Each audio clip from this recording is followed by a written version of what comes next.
ಜನರು ಅಂತಂದ್ರೆ ರಾಜರು ಅಂತ. ಈ ರಾಜರು ಏನ್ ಮಾಡ್ತಾರೆ? ಲಕ್ಷ್ಮೀರ್ ವಿಲೋಲ ಚಿರ ಸಂಚಿತಾಗಿ ಅನೇಕ ಸಂಚಿತವಾಗಿರ್ತಕ್ಕಂತಹ ಏನು ಗಳಿಸಿಟ್ಟಿರ್ತೀವೋ ಅದೆಲ್ಲವೂ ಕೂಡ ಯಾವುದೋ ಒಂದು ಕಾರಣದಿಂದ ನಷ್ಟವಾಗಿ ಹೋಗ್ತಕ್ಕಂತಹ ಈ ಒಟ್ಟಾರೆ ಸಂವತ್ಸರದೇನು ಸಾಮಾನ್ಯವಾಗಿರ್ತಕ್ಕಂತಹ ಜೀವನ ಎನ್ನುವುದು ತಿಳಿಸಿಕೊಡ್ತಕ್ಕಂಥವರು ಆಗ್ತಾ ಇದ್ದಾರೆ.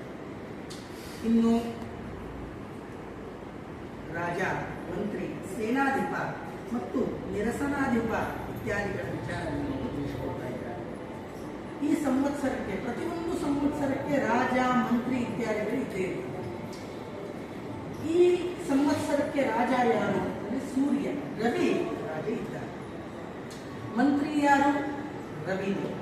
ಸೇನಾಧಿಪ ಯಾರು? ಅವನು ಸೂರ್ಯನು. ಅಂದ್ರೆ ಮೂರೂ ಸೂರ್ಯಗಳೇ ಆಗಿರ್ತಕ್ಕಂಥದ್ದು. ಇದರಿಂದ ಏನಾಗ್ತದೆ?